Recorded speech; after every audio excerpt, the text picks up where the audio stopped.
Hi hello guys, ಜೈ ಹಿಂದ್ ಎಲ್ಲರಿಗೆ. I T B P Indian Tibetan border police force ಅಂತ ಹೇಳ್ಕೇಶಂದ ಇನ್ನು ಪ್ಯಾರಾಮಿಲಿಟರಿ ಫೋರ್ಸ್ನಲ್ಲಿ ಬರ್ತಕ್ಕಂಥದ್ದು ಮಿನಿಸ್ಟ್ರಿ ಆಫ್ ಹೋಮ್ ಅಫೇರ್ಸ್ನಲ್ಲಿ. ಸೊ ಇದರಲ್ಲಿ ಹುದ್ದೆಗಳನ್ನ ಹೆಡ್ ಕಾನ್ಸ್ಟೇಬಲ್ ಹುದ್ದೆಗಳನ್ನ ಕಾಲ್ಫರ್ ಮಾಡಿದ್ದಾರೆ. ಓಕೆ, ಈ ಹುದ್ದೆಗಳು ಯಾರೆಲ್ಲ ಎಲಿಜಿಬಿಲಿಟಿ ಆಗ್ತಾರೆ, ಸೊ ಯಾರೆಲ್ಲ ಈ ಅರ್ಜಿಯನ್ನು ಸಲ್ಲಿಸಬಹುದು, ಇದರ ಆನ್ಲೈನ್ ಮುಖಾಂತರ ಅರ್ಜಿಯನ್ನು ಸಲ್ಲಿಸುವ ದಿನಾಂಕ ಎಷ್ಟರಿಂದ ಸ್ಟಾರ್ಟ್ ಆಗುತ್ತೆ, ಕ್ಲೋಸಿಂಗ್ ಡೇಟ್ ಯಾವಾಗ ಆಗುತ್ತೆ ಅಂತ ಹೇಳ್ಕೇಶಂದ ನಾನು ಡೀಟೇಲ್ ಆದಂಥ ಮಾಹಿತಿಯನ್ನು ಕೊಡ್ತೀನಿ. So I T B P Indian Tibetan border police force ವೆಬ್ಸೈಟ್ನಲ್ಲಿ ಬಂದಿರತಕ್ಕಂಥದ್ದು ನೋಟಿಫಿಕೇಷನ್. ಐ ಟಿ ಬಿ ಪಿದಲ್ಲಿ ಆಲ್ಮೋಸ್ಟ್ ಆಲ್ ಪ್ರತಿಯೊಂದು ನೋಟಿಫಿಕೇಷನನ್ನು ಕಾಲ್ಫರ್ ಮಾಡಿದಾರೆ. ಇನ್ನು ಉಳಿದಿರ್ತಕ್ಕಂಥದ್ದು ಬಿ ಎಸ್ ಎಫ್ನಲ್ಲಿ ಮಾತ್ರ ವೇಕೆನ್ಸೀಸ್ಗಳು ಉಳಿದಿದ್ದಾವೆ. ಬಿ ಎಸ್ ಎಫ್ ಮತ್ತು ಸಿ ಆರ್ ಪಿ ಎಫ್ ಇನ್ನೂ ಕೂಡ ಕಾಲ್ಫರ್ಮ್ ಆಗ್ತಾ ಇಲ್ಲ. ಬಿ ಎಸ್ ಎಫ್ನಲ್ಲಿ ಮತ್ತು ಸ್ಪೋರ್ಟ್ಸ್ಮನ್ ಕೂಡ ಕಾಲ್ಫರ್ ಮಾಡಿದಾರೆ.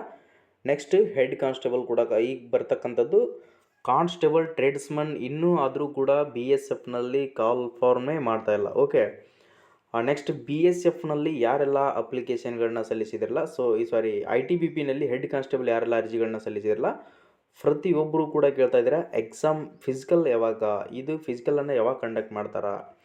ಓಕೆ, ವೇಟ್ ಮಾಡಿರಿ ಫಿಸಿಕಲ್, ಯಾಕಂದರೆ ಯಾವುದೇ ಒಂದು ಆಫೀಷಿಯಲ್ ವೆಬ್ಸೈಟ್ನಲ್ಲಿ ನೋಟಿಫಿಕೇಷನ್ ಅದರ ಮಾಹಿತಿಗಳನ್ನ ಬರೋ ಮಟ್ಟನೂ ಯಾವ ಮಾಹಿತಿ ಕೂಡ ಕೊಡೋಕ್ಕಾಗೋದಿಲ್ಲ. ಓಕೆ, ಇದನ್ನು ನೋಟಿಫಿಕೇಷನ್ದಲ್ಲಿ ಏನೇನಿದೆ ಡೀಟೇಲ್ ಆಗಿರ್ತಕ್ಕಂಥ ಮಾಹಿತಿಯನ್ನು ಪೂರ್ತಿಯಾಗಿ ತಿಳಿದುಕೊಳ್ಳೋಣ. ಯಾರಾದರೂ ಫಸ್ಟ್ ಟೈಮ್ ನಮ್ಮ ಯೂಟ್ಯೂಬ್ ಚಾನಲ್ಗೆ ನೋಡ್ತಾ ಇದ್ರಿ ಸ್ನೇಹಿತರೆ, ಸೊ ನಾವು ಕೊಡ್ತಿರ್ತಕ್ಕಂಥ ಮಾಹಿತಿ ನಿಮ್ಗೆ ಏನಾದರೂ ಸರಿ ಅನಿಸಿದರೆ, ಸೊ ಇಷ್ಟ ಆಗಿದ್ದರೆ ಮಾತ್ರ ನಮ್ಮ ಯೂಟ್ಯೂಬ್ ಚಾನಲ್ಗೆ ರೈಟ್ ಸೈಡಿಗೆ ಕಾಣ್ತಿರ್ತಕ್ಕಂಥ ಕೆಳಗಡೆ ನೋಡ್ಕೊಳ್ರಿ ಸಬ್ಸ್ಕ್ರೈಬ್ ಬಟನ್ ಅಂತ ಒಂದು ಆಪ್ಷನ್ ಕಾಣ್ತಾ ಇದೆ. ಈ ಸಬ್ಸ್ಕ್ರೈಬ್ ಬಟನನ್ನು ಒತ್ಕೊಂಡ್ರೆ ಸೊ ನೀವು ಯಾವುದೇ ಒಂದು ಆಫೀಷಿಯಲ್ ವೆಬ್ಸೈಟ್ನಲ್ಲಿ ಹೋಗಿ ನೋಟಿಫಿಕೇಷನನ್ನು ಸ್ಟಡಿ ಮಾಡ್ಕೊಂಡು ಅರ್ಥ ಮಾಡ್ಕೊಳ್ಳೋಂಥ ಅವಶ್ಯಕತೆಯೇ ಇರೋದಿಲ್ಲ. ಪ್ರತಿಯೊಂದು ಫಿನ್ ಟು ಫಿನ್ ಡೈಲಿ ಇನ್ಫಾರ್ಮೇಷನನ್ನು ನಾನು ಕೊಡ್ತಾನೆ ಇರ್ತೀನಿ. ಓಕೆ, ಸಬ್ಸ್ಕ್ರೈಬ್ ಮಾಡಿಕೊಡ್ರಿ.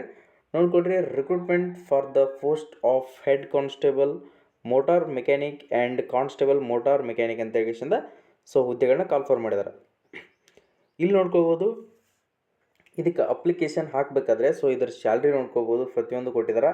ಇದರಲ್ಲಿ ಎಷ್ಟಪ್ಪ ಅಂತಂದರೆ ಹೆಡ್ ಕಾನ್ಸ್ಟೇಬಲ್ ಮೋಟಾರ್ ಮೆಕ್ಯಾನಿಕ್ ಅಂತ ಹೇಳಿಂದ 7 ಹುದ್ದೆಗಳನ್ನ ಕಾಲ್ಫರ್ ಮಾಡಿದ್ದಾರೆ. ಯು ಆರ್ ಜನರಲ್ದವರಿಗೆ 2 ಹುದ್ದೆಗಳು, ಎಸ್ ಸಿದವರಿಗೆ ಇರೋದಿಲ್ಲ, ಎಸ್ ಟಿದವರಿಗೆ 3 ಹುದ್ದೆ, ಒ ಬಿ ಸಿದವರಿಗೆ 1 ಹುದ್ದೆ, ಎಕನಾಮಿಕಲ್ ವೀಕರ್ ಸೆಕ್ಷನ್ ಅಂತ ಹೇಳಿಂದ 1 ಹುದ್ದೆ. ಟೋಟಲಿ ಬಂದುಬಿಟ್ಟು 7 ಹುದ್ದೆಗಳನ್ನು ಮೋಟಾರ್ ಮೆಕ್ಯಾನಿಕ್ ಅಂತ ಹೇಳಿಂದ ಹೆಡ್ ಕಾನ್ಸ್ಟೇಬಲ್ ಕಾಲ್ಫರ್ ಮಾಡಿದ್ದಾರೆ. ನೆಕ್ಸ್ಟ್ ಅದೇ ಥರನಾಗಿ ಕಾನ್ಸ್ಟೇಬಲ್ ಮೋಟಾರ್ ಮೆಕ್ಯಾನಿಕ್ ಅಂತ ಹೇಳಿಂದ ಇದರಲ್ಲಿ ನೋಡ್ಕೊಳ್ರಿ, ಟೋಟಲಿ ಬಂದ್ಬಿಟ್ಟು 44 ಹುದ್ದೆಗಳನ್ನು ಕಾಲ್ಫರ್ ಮಾಡಿದ್ದಾರೆ. ಯು ಆರ್ ಕ್ಯಾಟಗರಿಯವರಿಗೆ 17, ಎಸ್ ಸಿದವರಿಗೆ 7, ಎಸ್ ಟಿದವರಿಗೆ 7, ಒ ಬಿ ಸಿದವರಿಗೆ 7, ಇ ಡಬ್ಲ್ಯೂ ಎಸ್ದವರಿಗೆ 6 ಹುದ್ದೆಗಳನ್ನ ಕಾಲ್ಫರ್ ಮಾಡಿದ್ದಾರೆ. ಟೋಟಲಿ ಬಂದ್ಬಿಟ್ಟು 44 ಹುದ್ದೆಗಳನ್ನ ಕಾಲ್ಫರ್ ಮಾಡಿದ್ದಾರೆ. ನೆಕ್ಸ್ಟ್ ಇದನ್ನು ಅಪ್ಲಿಕೇಶನನ್ನು ಯಾವ ಥರ ಅಪ್ಲೈ ಮಾಡಬೇಕು, ಅಪ್ಲಿಕೇಶನ್ ಕೊಡ್ರಿ ಐ ಟಿ ಬಿ ಪಿ ವೆಬ್ಸೈಟ್ನಲ್ಲಿ ಇಲ್ಲಿ ಕೊಟ್ಟಿದ್ದಾರೆ. HTTPC recruitment I T B police .nic.in ಅಂತ ಹೇಳಿಂದ ಸೊ ಈ ವೆಬ್ಸೈಟನ್ನು ಸರ್ಚ್ ಮಾಡಿಬಿಟ್ರೆ ಡೈರೆಕ್ಟಾಗಿ ಐ ಟಿ ಬಿ ಪಿ ನಿಮ್ಮ ವೆಬ್ಸೈಟ್ ಓಪನ್ ಆಗುತ್ತೆ. ಸೊ ಹಿಂದೆ ಕರೆದಿರ್ತಕ್ಕಂಥ ಹೆಡ್ ಕಾನ್ಸ್ಟೇಬಲು ಮತ್ತು kitchen service constable, so next constable telecommunication, ಇವನ್ನೆಲ್ಲ ಯಾರಾದರೂ ಅರ್ಜಿಗಳನ್ನ ಹಾಕಿದರೆ ಸೊ ಅದು ಒಂದೇ ಐ ಡಿ ಮೇಲೇನೂ ಕೂಡ ನೀವು ಇವೆಲ್ಲ ಅಪ್ಲಿಕೇಶನ್ಗಳನ್ನ ಅಪ್ಲೈ ಮಾಡ್ಬೋದು. ಓಕೆ, ನೆಕ್ಸ್ಟ್ ಇದಕ್ಕೆ ಅಪ್ಲಿಕೇಶನ್ ಫೀಸ್ ಬಂದುಬಿಟ್ಟು 100 ರೂಪೀಸ್, ಅಂದರೆ 100 ರೂಪಾಯಿ ಅಪ್ಲಿಕೇಶನ್ ಫೀಸ್ ಇರ್ತೈತಿ. ಮತ್ತು ಎಸ್ ಸಿ ಎಸ್ ಟಿದವರಿಗೆ ಮತ್ತು ಎಕ್ಸ್ ಸರ್ವಿಸ್ಮೆನ್ಗೆ ಯಾವುದೇ ಥರನಾದಂಥ ಇದರಲ್ಲಿ ಫೀಸ್ ಇರೋದಿಲ್ಲ.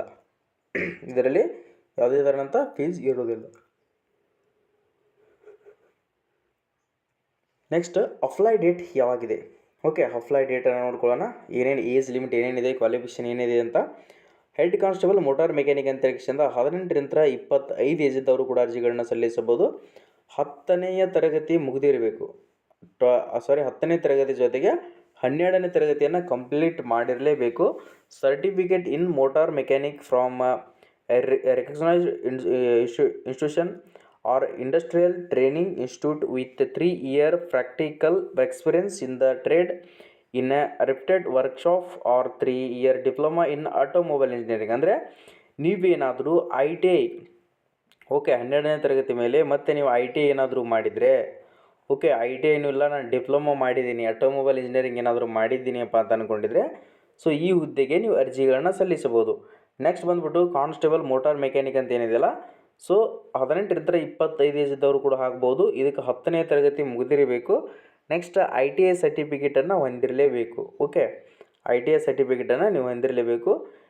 Industrial training institute certificate in respective trade from the recognise institute. ಅಂದರೆ ನೀವೇನಾದರೂ 3 ವರ್ಷ ಎಕ್ಸ್ಪೀರಿಯನ್ಸ್ ಸರ್ಟಿಫಿಕೇಟ್ ಹೊಂದಿದವರು ಕೂಡ ಇದನ್ನು ಅರ್ಜಿಗಳನ್ನ ಸಲ್ಲಿಸಬಹುದು. 10th ಬೇಸ್ ಮೇಲೆ ನೀವು ಮೋಟಾರ್ ಮೆಕ್ಯಾನಿಕ್ ಅಂತ ಹೇಳಿಕೆಸಿಂದ ನೀವೇನಾದರೂ ಎಕ್ಸ್ಪೀರಿಯನ್ಸನ್ನು ಹೊಂದಿದ್ರೆ ಸೊ ಈ ಹುದ್ದೆಗೆ ಅರ್ಜಿಗಳನ್ನ ಸಲ್ಲಿಸಬಹುದು. ಆನ್ಲೈನ್ ಮುಖಾಂತರ ಯಾವಾಗ ಸ್ಟಾರ್ಟ್ ಆಗುತ್ತೆ, ಈ ಅರ್ಜಿಯನ್ನು ಯಾವಾಗಿಂತ ಹಾಕಬಹುದು ಅಂತ ಹೇಳಿಕೆಸಿಂದ ನಾನು ತೋರಿಸ್ಕೊಡ್ತೀನಿ ನೋಡ್ಕೊಡ್ರಿ. Online application mode will be the opened with 24 December. ಅಂದರೆ ಇದೇ ತಿಂಗಳ ಡಿಸೆಂಬರ್ 24ನೇ ತಾರೀಕಿಗೆ ಆನ್ಲೈನ್ ಮುಖಾಂತರ ಅರ್ಜಿ ಕೂಡ ಸ್ಟಾರ್ಟ್ ಆಗುತ್ತಾ. ಓಕೆ, 24ನೇ ತಾರೀಕಿಂದ ನೀವು ಆನ್ಲೈನ್ ಮುಖಾಂತರ ಅರ್ಜಿಯನ್ನು ಹಾಕೋದು ಸ್ಟಾರ್ಟ್ ಆಗುತ್ತೆ. 22 ಜನವರಿ 2025ಕ್ಕೆ ನಿಮ್ಮ ಅಪ್ಲಿಕೇಶನ್ ಡೇಟ್ ಕೂಡ ಕ್ಲೋಸ್ ಆಗುತ್ತೆ. ಯಾರಿಗಾದರೂ ಇಂಟ್ರೆಸ್ಟೆಡ್ ಇದ್ದರೆ ಸೊ ಶಾರ್ಟ್ ಆದಂಥ ನೋಟಿಫಿಕೇಶನ್ ಬಿಟ್ಟಿದ್ರೆ ಈ ಶಾರ್ಟ್ ಆಗಿರ್ತಕ್ಕಂಥ ನೋಟಿಫಿಕೇಶನ್ ನಾನು ಟೆಲಿಗ್ರಾಮ್ದಲ್ಲಿ ಅಪ್ಲೋಡ್ ಮಾಡಿರ್ತೀನಿ, ಹೋಗಿ ಚೆಕ್ ಮಾಡ್ಕೋಬೋದು. ಇದ್ರ ಡೀಟೇಲ್ ನೋಟಿಫಿಕೇಶನ್ 24ನೇ ತಾರೀಕಿಗೆ ಬರ್ತೈತಿ. ಪ್ರತಿಯೊಂದು ಅದು ಫಿನ್ ಟು ಫಿನ್ನ ಯಾವ ಥರ ಅಪ್ಲಿಕೇಶನ್ ಡಾಕ್ಯುಮೆಂಟ್ಗಳು ಏನೇನು ಬೇಕಾಗ್ತಾವೆ ಏನು ಎಲ್ಲನೂ ಕೂಡ ನಾನು ಆ ವಿಡಿಯೋನ ಮಾಡಿ ಹಾಕ್ತೀನಿ. ಸೊ ಯಾರ್ಯಾರು ಹಾಕ್ಬೋದು ಯಾರ್ಯಾರಿಲ್ಲ ಅಂತ ಹೇಳಿ ಈಗಾದರೂ ತಿಳಿಸ್ಕೊಟ್ಟಿದ್ದೀನಿ. ಇನ್ನೊಂದು ಸಾರಿ ನಿಮ್ಗೆ ಅದ್ರ ಬಗ್ಗೆ ತಿಳಿಸಿ ಡೀಟೇಲಾಗಿ ಮಾಹಿತಿಯನ್ನು ಕೊಡ್ತೀನಿ. ಓಕೆ, ನಮ್ಮ ಯೂಟ್ಯೂಬ್ ಚಾನಲ್ನ ಒಂದು ಲೈಕ್ ಮಾಡಿ, ವಿಡಿಯೋನ ಪ್ರತಿಯೊಬ್ಬರಿಗೆ ಸ್ನೇಹಿತರಿಗೆ ಶೇರ್ ಮಾಡಿಕೊಡ್ರಿ. ವಾಟ್ಸಪ್ ಗ್ರೂಪ್, ಟೆಲಿಗ್ರಾಮ್, ಇನ್ಸ್ಟಾಗ್ರಾಮ್ ಐಡಿಯಲ್ಲಿ ಕೆಳಗಡೆ ಕಂತಿರ್ತಕ್ಕಂಥ ಸಬ್ಸ್ಕ್ರೈಬ್ ಬಟನ್ ಮೇಲೆ ಸಬ್ಸ್ಕ್ರೈಬ್ ಮಾಡ್ಕೊಂಡ್ರೆ ನಾವು ಕೊಡ್ತಿರ್ತಕ್ಕಂಥ ಡೈಲಿ ಇನ್ಫಾರ್ಮೇಷನ್ಗಳು ನಿಮ್ಗೆ ನೋಟಿಫಿಕೇಶನ್ ಮುಖಾಂತರ ಬರ್ತಾನೆ ಇರ್ತದೆ. ಓಕೆ, ಎಲ್ಲರೂ ಕೂಡ all the best. Jai Hind, Jai Karnataka.